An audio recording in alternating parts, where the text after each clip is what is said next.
ಇವತ್ತಿನ ಒಂದು ಮನೆಮದ್ದು ಬಂದುಬಿಟ್ಟು ಮುಖದಲ್ಲಿರುವಂಥ ಯಾವುದೇ ಒಂದು ಪಿಂಪಲ್ಸ್ ಆಗಲಿ, ಹಳೆ ಪಿಗ್ಮೆಂಟೇಷನ್ ಆಗಲಿ, ಓಪನ್ ಪೋರ್ಸಸ್ ಆಗಲಿ, ನಿಮ್ಮ ಮುಖದಲ್ಲಿ ಗಡ್ಡೆಗಳಿರಲಿ ಅಂದರೆ ತೂತುಗಳಿರಲಿ, ಎಲ್ಲದಕ್ಕೂ ಹೇಳಿ ಮಾಡಿಸೋಂಥ ಒಳ್ಳೆ ಮನೆಮದ್ದು. ಮುಖದಲ್ಲಿ ಕಳೆನೇ ಇಲ್ಲ ಅಂತ ಅನ್ನೋರಿಗೆ ಫಸ್ಟ್ ಇದನ್ನು ನೋಡಲೇಬೇಕು. ಇದು ಜಾಪನೀಸ್ ಸೀಕ್ರೆಟ್ ಅವ್ರದ್ದು ಒಂದು ಫೇಸ್ ಒಂದು ಜೆಲ್ ತೊಗೊಂಬಂದಿನಿ, ಕ್ರೀಮ್ ತೊಗೊಂಬಂದಿನಿ. ಸೊ ಇನ್ನೂ ನನ್ನ ಚಾನಲ್ ಯಾರು ಸಬ್ಸ್ಕ್ರೈಬ್ ಮಾಡಿಲ್ಲ, ನೀವು ಕೂಡ ಚಾನಲ್ನ ಸಬ್ಸ್ಕ್ರೈಬ್ ಮಾಡ್ಕೊಳ್ರಿ. ಫ್ಯಾಮಿಲಿ ಫ್ರೆಂಡ್ಸ್ ಜೊತೆಗೆ ಶೇರ್ ಮಾಡಿರಿ. ಲೈಕು ಕಮೆಂಟ್ಸು ಮಾಡ್ಲಂಗೆ ಹೋಗಬಾರ್ದು.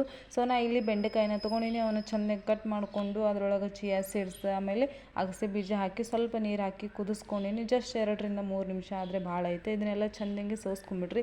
ಇದೊಂದು ನಿಮ್ಮ ಫೇಸನ್ನು ಜಾಪನೀಸ್ ಅವ್ರದ್ದು ಸ್ಕಿನ್ ಎಲ್ಲ ಯಾಕಷ್ಟು ವೈಟ್ನಿಂಗ್, ಬ್ರೈಟ್ನಿಂಗ್, ಲೈಟ್ನಿಂಗ್ ಇರುತ್ತಂದರೆ ಈ ಥರ ಎಲ್ಲ ಸೀಕ್ರೆಟ್ನ ಮೇಂಟೈನ್ ಮಾಡ್ತಾರೆ. ಆ ಸೀಕ್ರೆಟ್ ಇಲ್ಲಿ ಹಂಚ್ಕೊಂಡಿದ್ದೀನಿ ನಾ ಇವತ್ತು.